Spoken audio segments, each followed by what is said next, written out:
Of all these stories, that's the one I wish most that my mom had told me.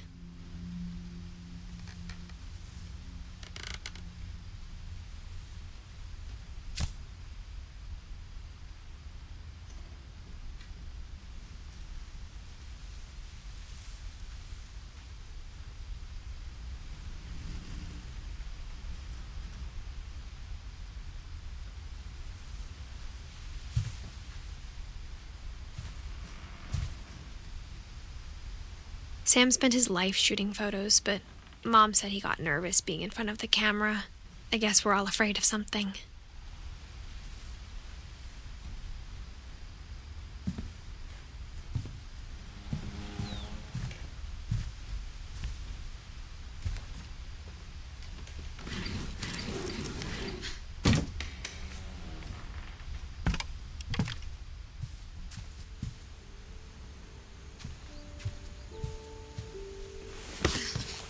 After Sam died, my mom and Edie got really close. They'd both lost a lot.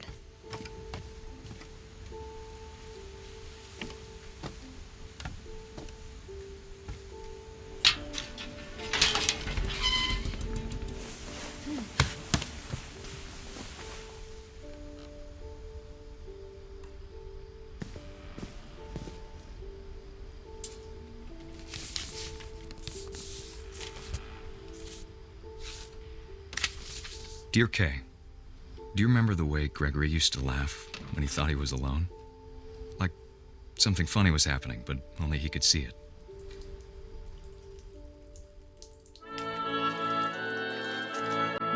I think he saw things the rest of us don't.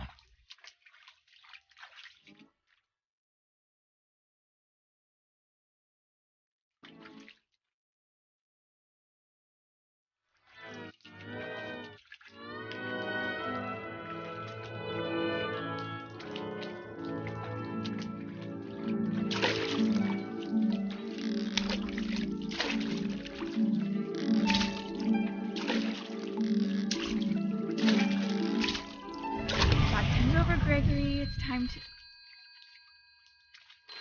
Hold on, sweetie. Hello? Sam, I told you I don't want to talk right now. I wonder what he saw. What his world was like.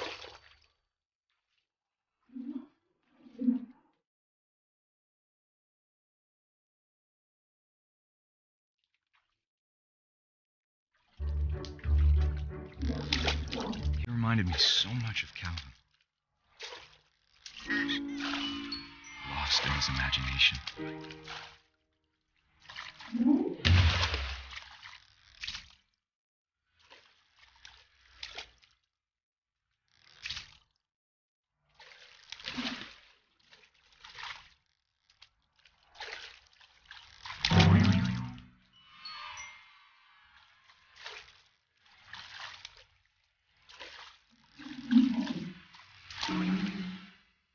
I know how silly it sounds.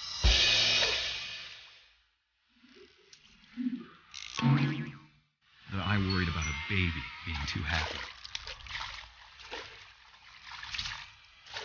But I could feel him slipping away. Sorry about that, Gregory. I know you did everything you could. Maybe if I hadn't called that night.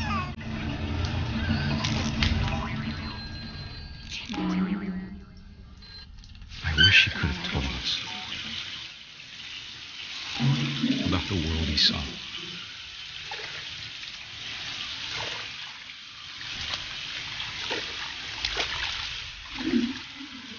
Hey, there's so much I don't understand about Gregory, about everything.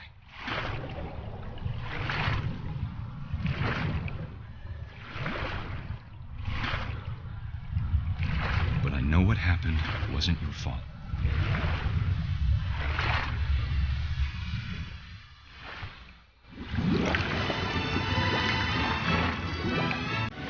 I'm sure he's happy. He'd want you to be happy too. Good luck, Kay. Love, Sam.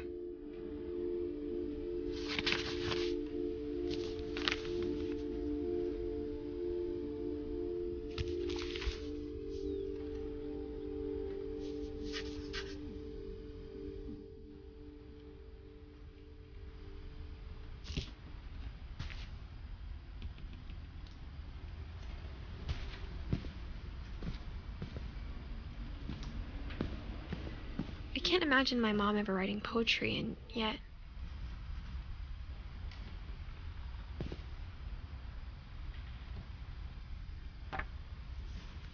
A poem for Gus, who always said the wedding was a bad idea.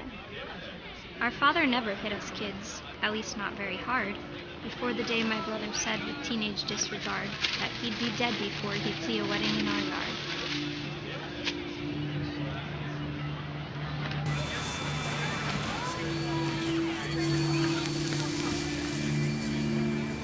My father made him come, of course, but Gus stood far apart, just flew his kite and bottled up the storm inside his heart.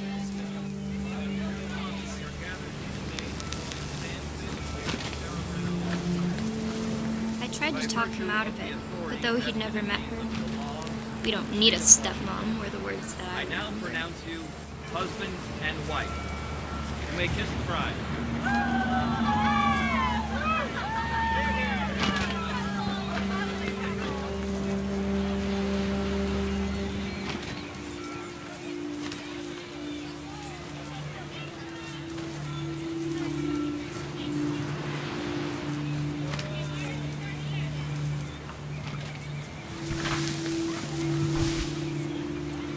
When the time for photos came, Dad ordered him to come here. But Gus declined, and as a sign held up his middle finger.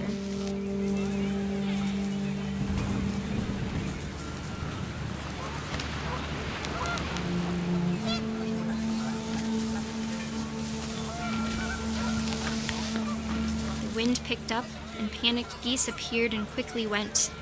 But all the humans did that day was go inside the tent.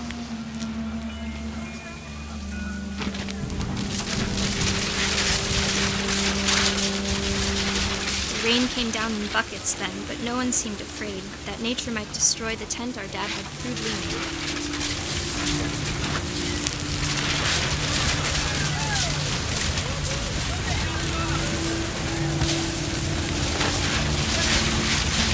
The thunder sounded much too close and full of angry power.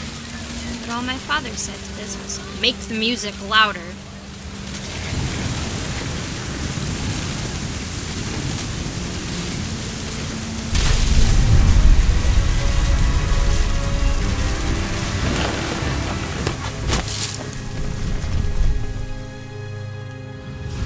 I wish that I could truly say I thought about you on that day. Out there on the beach alone, just you, the wind, the sea, and foam. But I didn't, until we found you.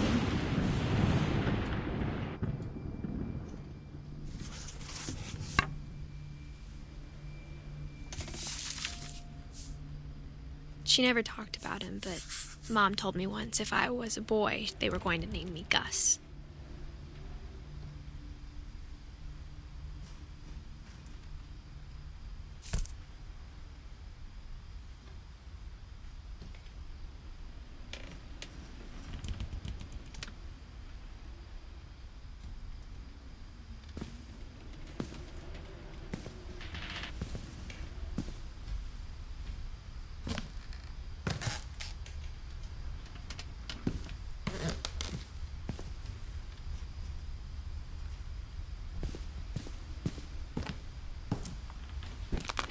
My mom moved up to the loft after her brothers died.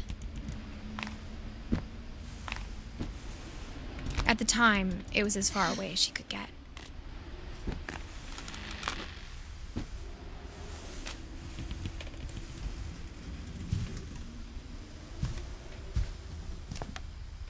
She spent a summer building houses in Calcutta, where she met my dad, Sanjay.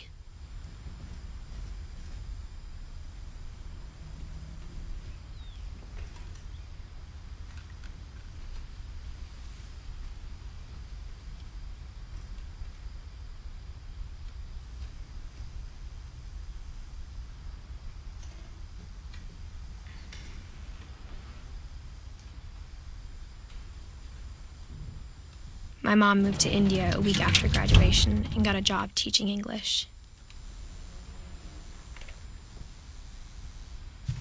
Louis was born a year later.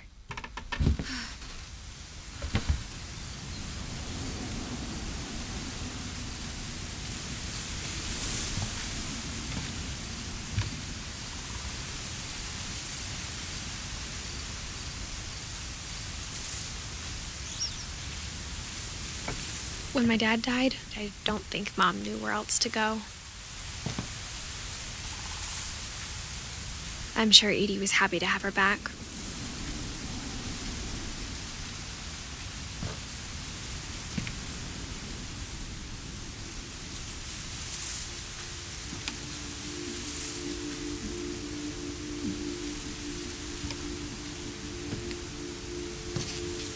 The house had to get a little bigger, but Edie was used to that.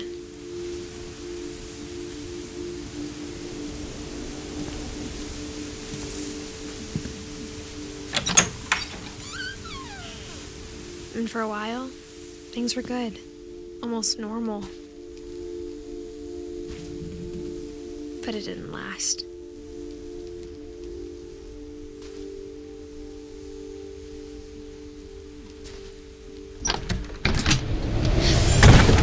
The beginning of the end was Milton's 10th birthday, when Edie gave him a castle.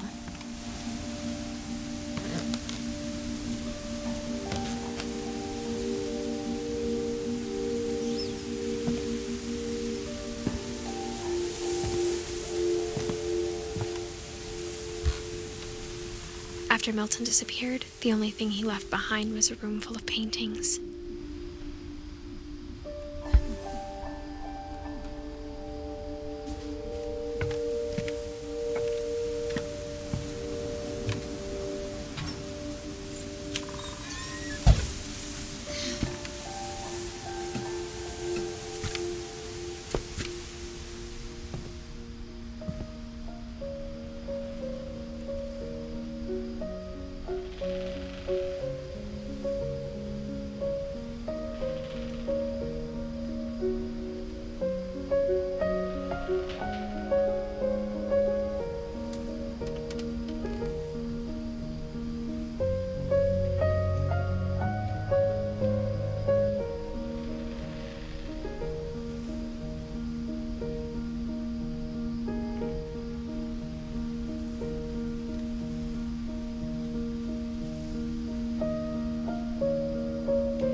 Milton Finch in The Magic Paintbrush.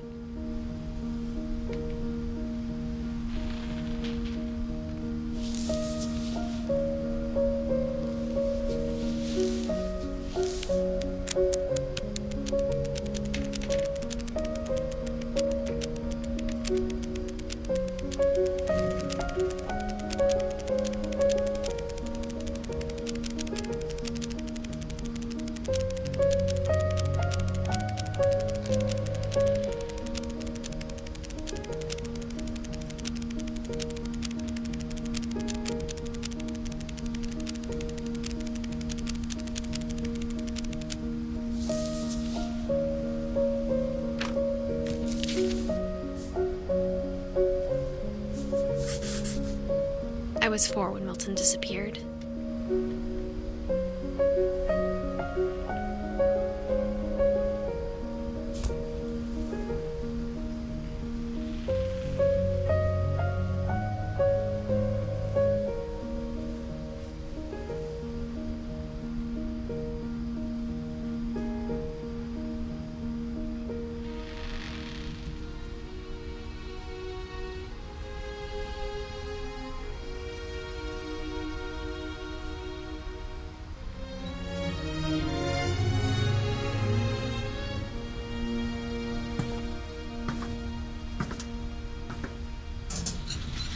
Mom spent months searching for my brother. Then she sealed the doors.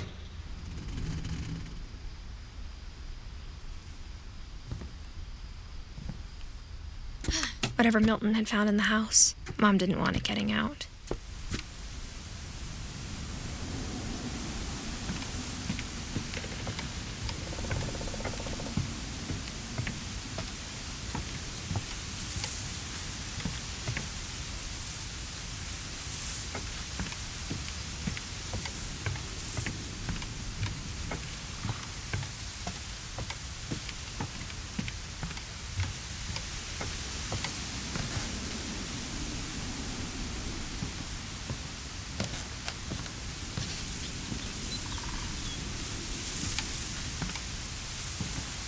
Mom definitely blamed Edie, but I think Louis blamed himself.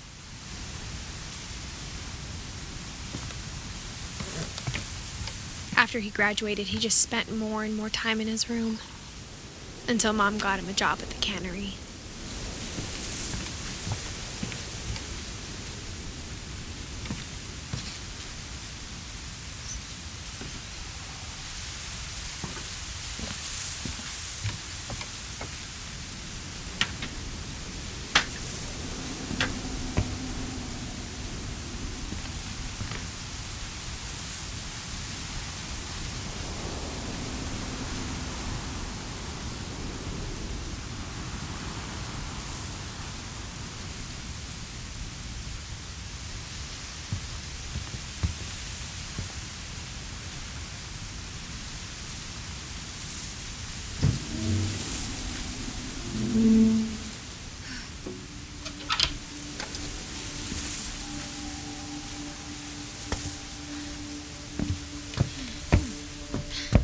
Louis's room smelled very, very familiar. That part of him lived on.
Dear Mrs. Finch, as Louis's psychiatrist, I can understand your desire for an explanation. As I see it, the trouble began in January, shortly after we convinced your son to seek treatment for substance abuse. Newly sober, I believe Louis first noticed the monotony of his daily life.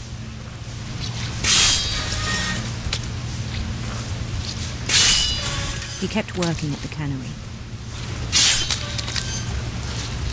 but he withdrew part of himself. In our sessions, I saw the same behavior. His mind began to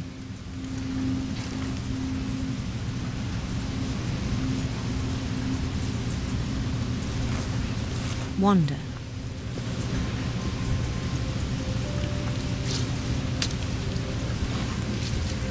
I asked him to describe it. He said he started small, imagining a labyrinth.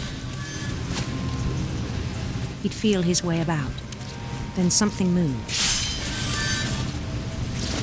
Bats. And toads.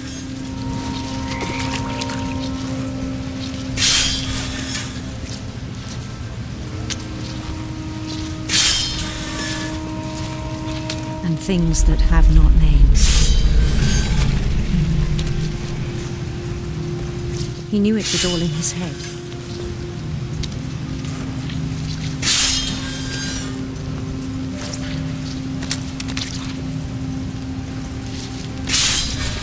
But he took it very seriously.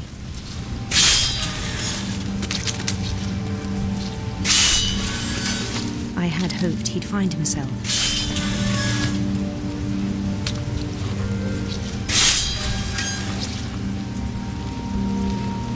But he found something more. I worried about him then.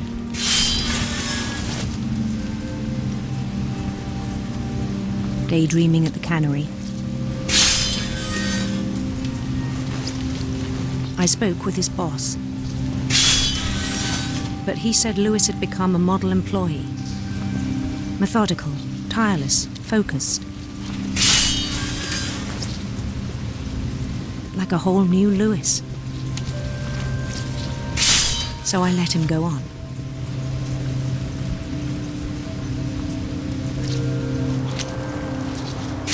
I even encouraged him. It seemed very promising at first. He told me he'd made a new friend.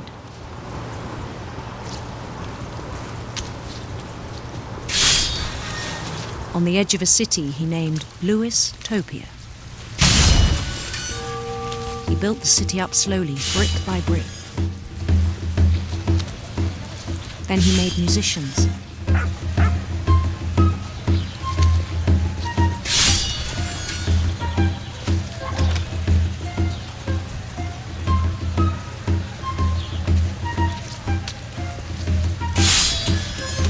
And songs for them to play. He talked about starting a band. And he was always humming something.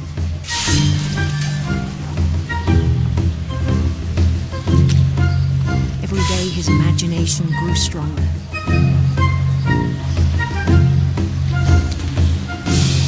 He no longer spoke at the cannery.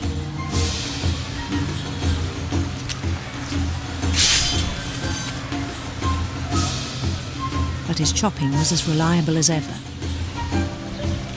Then one day it struck him that all the cheering crowds, even the stones under his feet, were all in his imagination, so he could do whatever he wished.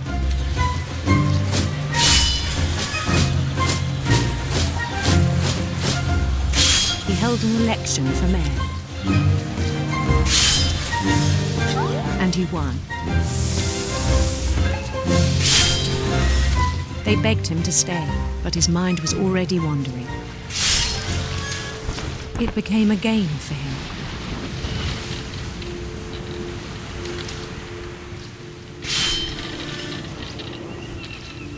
He'd conquer a city, then immediately push on. New Louisville.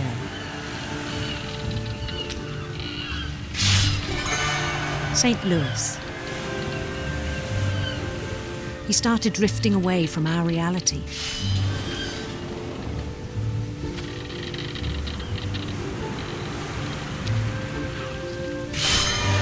Minneapolis, until one day he forgot to go home from the cannery.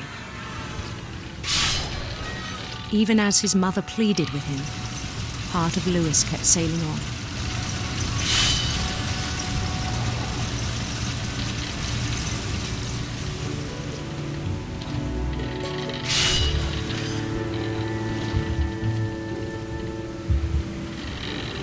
In Lewisburg, he heard rumors of a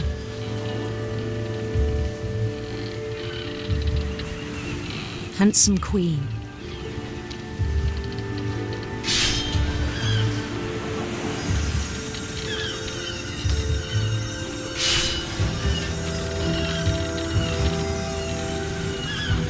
The queen was on her own quest for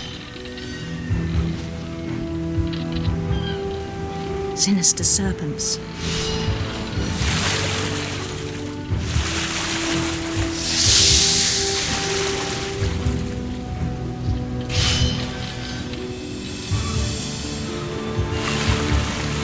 He followed the sound of her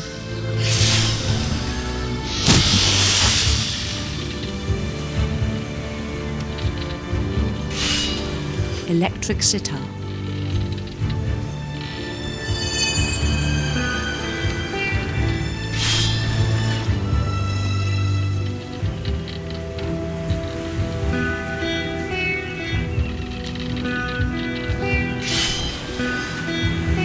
His chase led him to a golden palace east of the sun and west of the moon.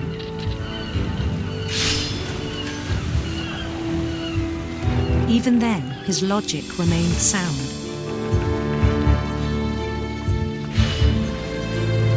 He knew the world was all in his imagination.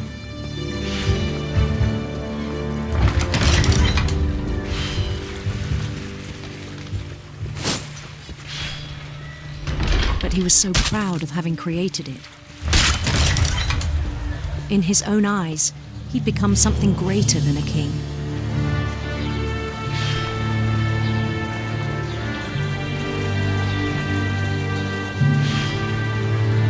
For someone who'd never known success in the real world, I think it was overwhelming.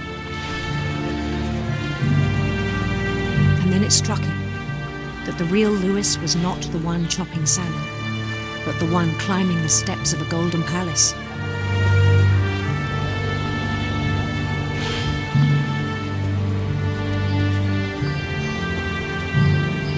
My imagination is as real as my body, he told me.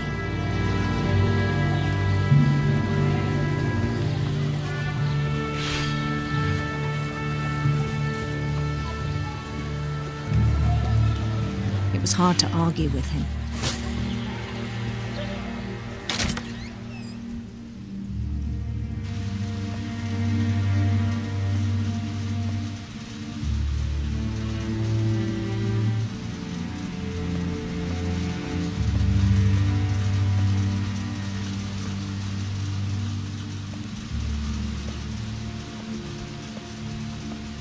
He began to forget the world we know.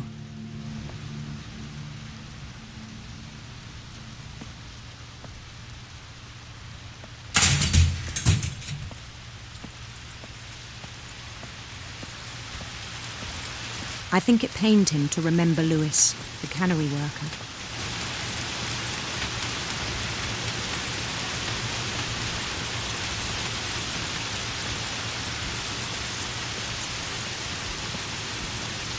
He began to despise the man with a royal contempt.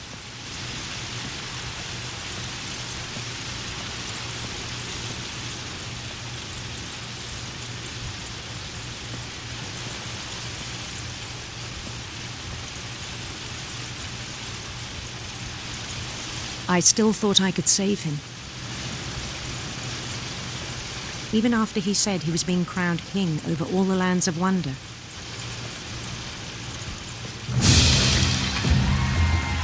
The palace would be packed with his companions.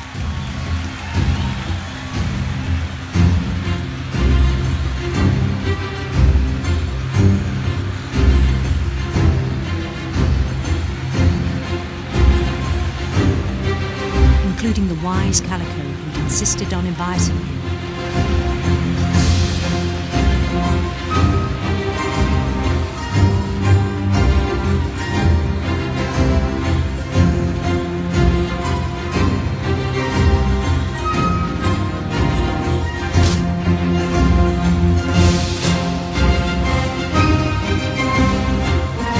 His queen waited, holding his crown.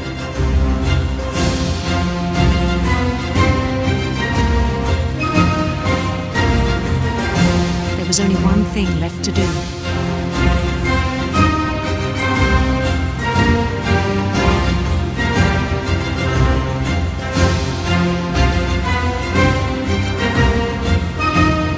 Bend down his head.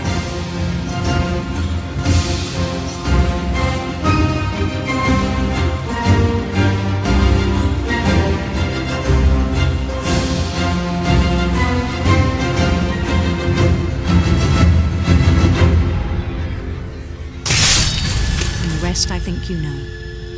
Mrs. Finch, your son was a kind man who will be missed by all of us who knew him.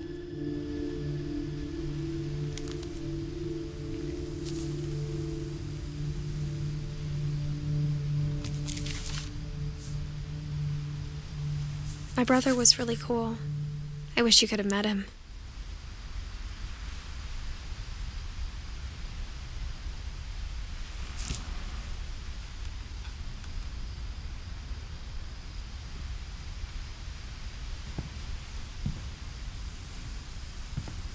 Lewis and I spent a lot of time playing games together, but he was surprisingly bad at them.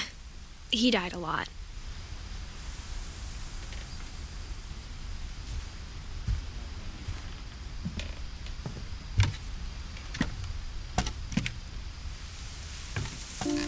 On the way back from Lewis's funeral, my mom told me to start packing.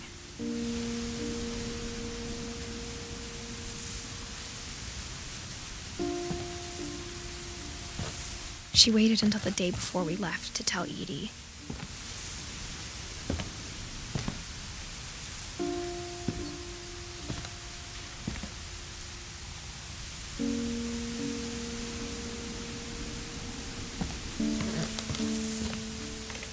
I'm not sure if she wanted to make it easier or harder.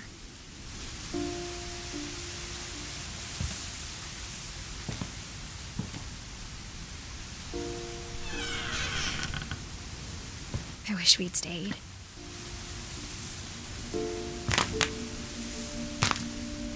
But I understand why we left.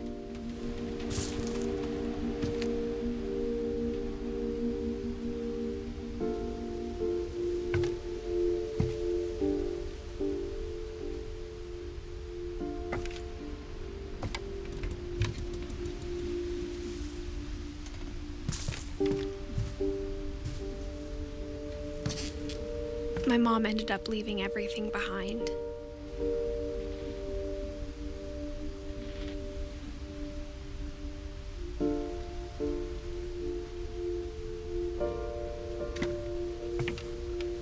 What happened that night had been coming for a long time.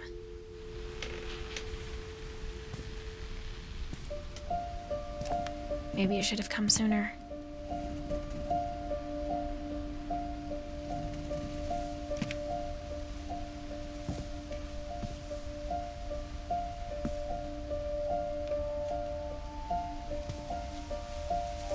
But it had to end one way or another. All that's left now is to tell you about that last night.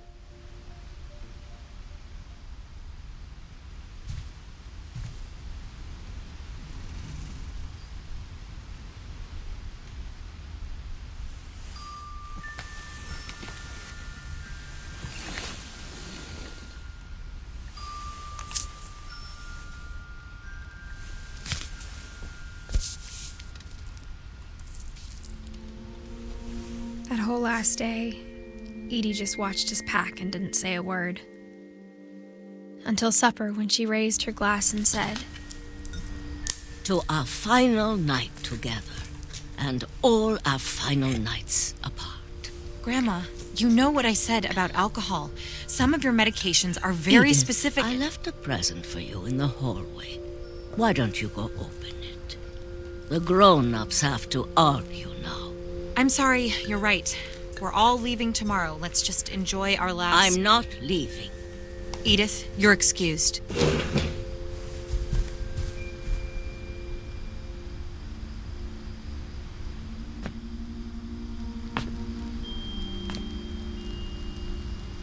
The power had been shut off that morning, but Edie always had plenty of candles.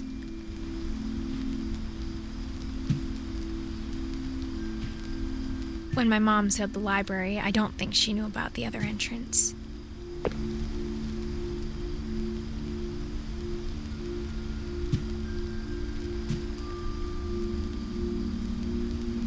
Or that Edie had a key to it.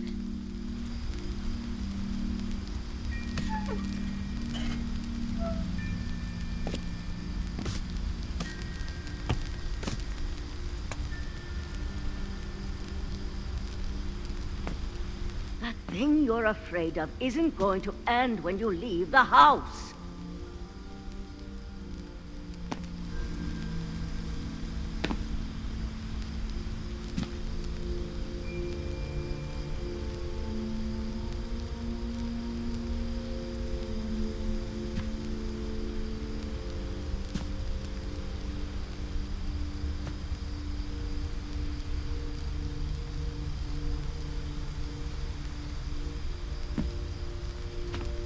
Edith has a right to know these stories. My children are dead because of your stories. I think it's best if Edith and I leave tonight.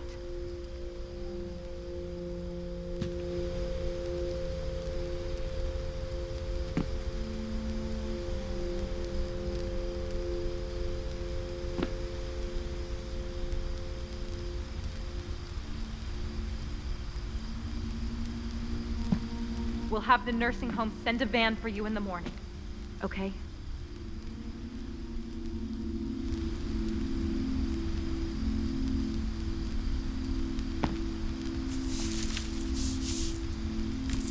Dear Edith, there's so many stories I wish I could tell you, but there's only time for one. This is about what happened on the night you were born. That night, the tide went way, way out.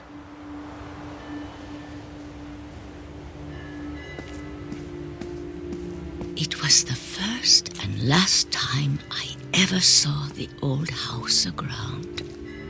There'd been an earthquake out in the middle of the ocean. They called it the lowest tide in 1,000 years. God, it smelled awful. You know, I've seen that house every day of my life.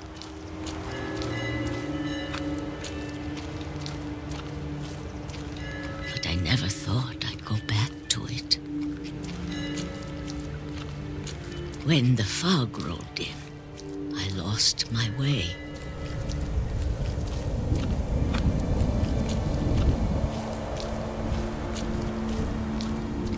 I got turned around.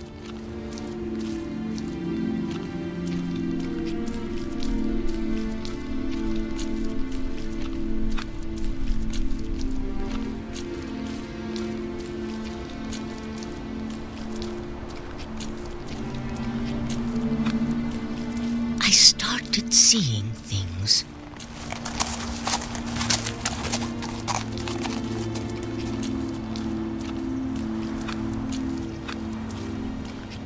Things I'd forgotten had ever existed.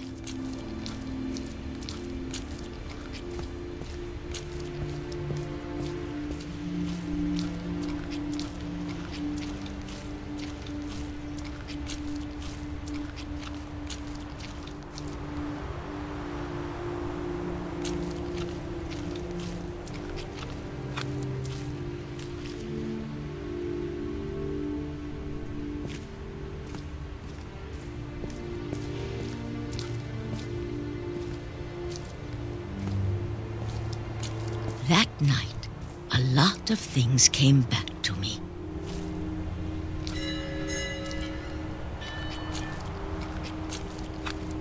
Or maybe I came back to them.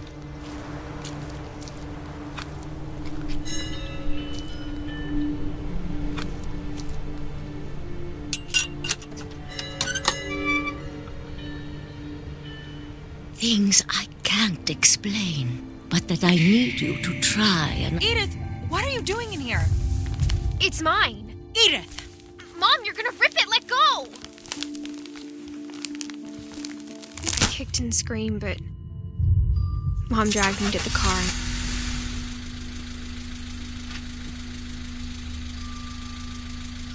I never saw Great-Grandma Edie again. The next morning, the van came to pick her up, but she was already gone. After that, we moved around a lot.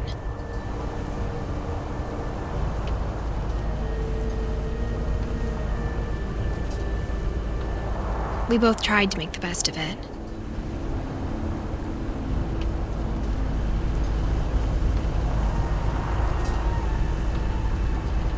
A few years went by.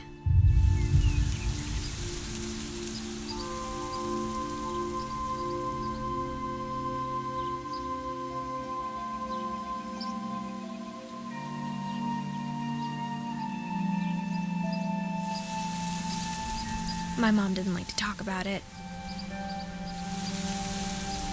but she started getting sick a lot. The rest happened pretty quickly.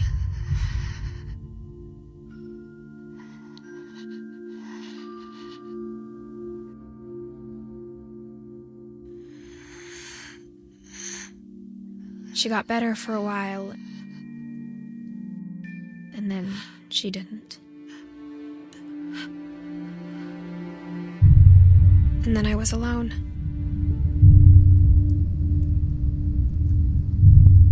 the last Finch left alive.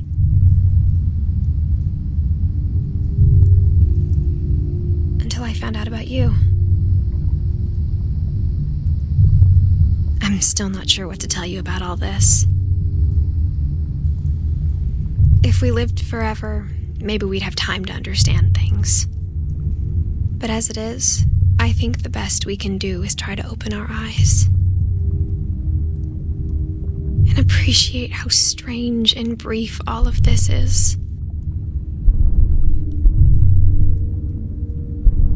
This journal was supposed to be for you.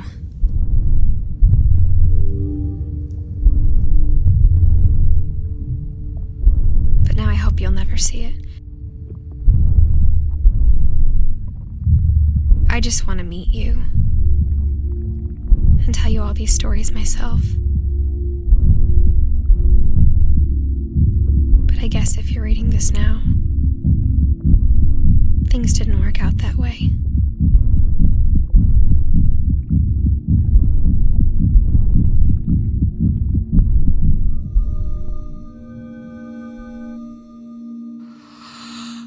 This is where your story begins. I'm sorry I won't be there to see it. It's a lot to ask, but I don't want you to be sad that I'm gone. I want you to be amazed that any of us ever had a chance to be here at all. Good luck.